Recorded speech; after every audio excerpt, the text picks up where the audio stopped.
What's up YouTube, welcome back to another video on my channel Skotrix, and today as you can see we are back on the NBA 2K21 demo, and today is going to be my first build guide video for the 2K21 demo. And in today's video I'm going to be showing you how to make the best ISO build in the game. It's similar to Kyrie Irving, it can finish at the rim, it has amazing shooting and playmaking, you can take angles with it, and it has a lot of defense as well. So it's a really good all around build. Without further ado, let's get right into it here.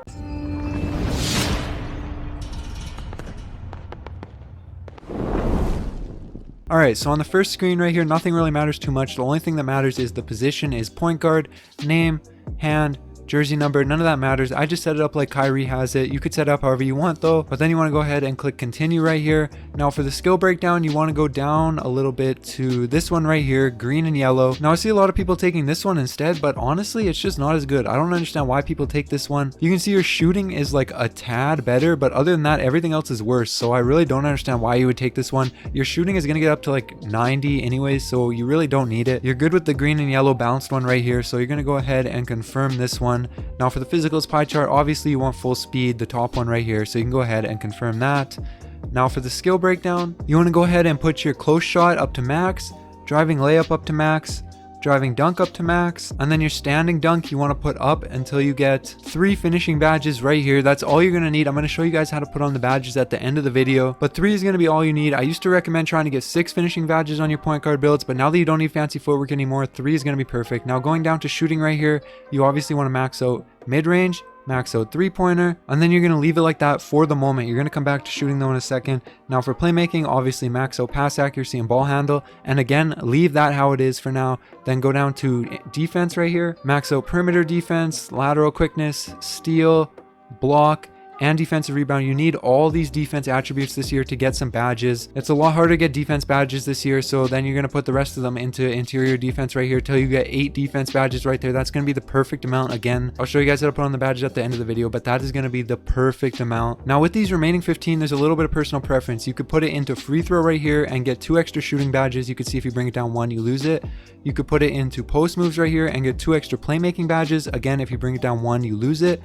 Or what you could do, which is what I recommend doing, is putting up your playmaking until you get the 1 extra badge, then doing the same thing on your shooting, and then you can see you have 4 attribute points left. You can't get any extra badges anywhere, so I just put it into interior defense. It helps out a little bit. If you don't want interior defense, if you think offensive rebound is better for you, then you could go ahead and do that, but you won't be able to get any more finishing badges without giving up either playmaking or a shooting badge, which in my opinion just isn't worth it. You can see you have an 80 layup rating right here. That'll be good enough with 3 shooting badges, so I'm going to go ahead and leave it like this. Actually, I'm going to change offensive rebound back to interior defense because that fits my playstyle better, but then I'm going to go ahead and confirm it just like this. Now for body type, it obviously doesn't matter. I'll just take defined. For height here, you want to go up 1 to 6'4", and I'll explain why really quickly. Upgrading to 6'4" really has no downside. You lose 1 speed and 2 ball handle. That's basically it. You can see a couple of your defense stats go up and your finishing stats go up a bit, but none of those really matter. It's just the extra inch of height that's important. That's what you really want. And at 85 ball handle, it's going to go up to 86. You can get every single animation that you'll want in the game. After that, there's really no point in having your ball handle any higher. It really doesn't help you protect the ball or anything better, so there's really no point in having it any higher than 85. It's going to go up to 86 again, but that's how you're going to want to have it, just like this at 6'4", so go ahead and confirm that. Now for weight, you want to go all the way down to minimum and then just go +1 so you don't lose that on post moves. Not like it really matters, but there's no point in losing it if you don't have to. You don't lose anything else, so you could see the only difference is post moves goes from 44 to 45. So for weight, you want to do +1 off minimum, 176 pounds. Go ahead and confirm that. Now for wingspan, you just want to go down to minimum. They nerfed minimum wingspan a ton this game, but for this build it works still. You can see the finishing attributes that you don't really care about go down a little bit. Don't worry about that. The layup is still up. That's the only one you really care about. Your shooting goes up, your ball handle goes up by 1. That's good. You can see your shooting is both above 90s, mid-range is 94, 3-pointers 91, and your defense goes down just a little bit, but it's nothing too bad. It's definitely worth having the lower wingspan to get the extra shooting right here, especially at the start of the year. If this is going to be your first build, it's going to take you a little while to get used to shooting, and you're going to want to have your attributes as high as possible. Defense isn't as important because everybody else is going to need to adjust to the new shooting, so you can have a little bit of lax, a little bit of room on defense to make mistakes. You don't need those attributes quite as high, especially right at the start of the year, and honestly probably for the whole cycle of the current gen game. So then you're going to go ahead and confirm that right there at minimum wingspan. Now for the takeover, there's a lot of personal preference here. Obviously I would not recommend the slasher takeover. Do not take this one. Your dunk rating is not high enough. I'm pretty sure you'll be able to dunk, but it's not worth taking this takeover. Do not take it. Either take playmaking, shot creating, or sharpshooter. I would recommend either the shot creator or the playmaker. I think the shot creator is probably the best, but I like taking ankles, so I'm going to go ahead and take the playmaking one right here. But again, this one all comes down to personal preference and playstyle, so take whichever one fits your playstyle the best. But for me, that's playmaker. I'm going to go ahead and confirm that. And as you can see right here, boom, you've built a playmaking shot creator similar to D'Angelo Russell, Kevin Johnson, and Steph Curry, but this build plays like Kyrie Irving. I promise you, I've played with it a little bit in the My Player Builder games. It's an amazing, amazing build. Now I'm going to go ahead and show y'all how to put on the badges really quick, as well as the final attributes right here. So for the final attributes, you can see you got 80 close shot, 80 driving layup, 94 mid-range, 91 three-pointer, 88 pass accuracy, 86 ball handle. All your defense is in the mid-70s, so that's good enough.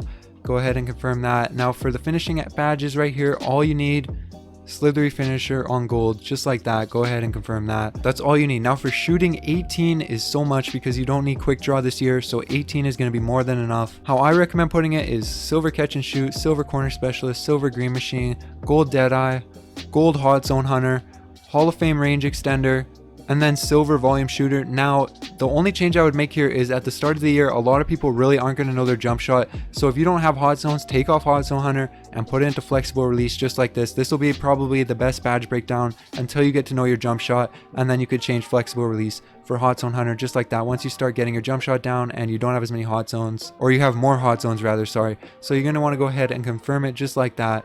Now on to playmaking right here. Again, 22 playmaking badges is more than enough. I like putting ankle breaker on bronze, tight handles on bronze, and space creator on bronze. This is all you really need for dribbling badges to ISO, I promise. You'll be able to break ankles with these badges all on bronze. That's all you need. Then you want handles for days Hall of Fame, quick first step Hall of Fame, unpluckable on Hall of Fame. Then, you know, I like helping out my teammates a little bit, so I like putting floor general on Hall of Fame and dimer on gold, just like that. But some other good badges would be needle threader.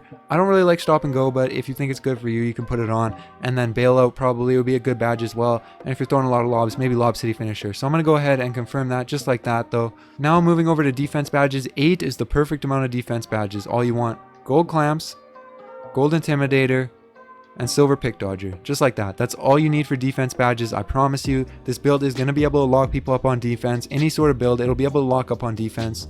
Even those trash 6'8" point guards, you'll be able to lock that up too. So you're going to go ahead and confirm this, and there you go. That's how you build the Kyrie Irving best ISO build in NBA 2K21 demo. Hopefully you guys enjoyed. If you did, make sure you leave a like on the video. I really appreciate it. It helps out the channel a ton. And also subscribe if you're new. I'm going to be uploading daily content on 2K21, either build guides, jump shots, tips and tricks, badge breakdowns, whatever. It's all going to be uploaded on my channel daily, so make sure you subscribe so you don't miss out on any of that. But anyways, thanks for watching. All right, peace.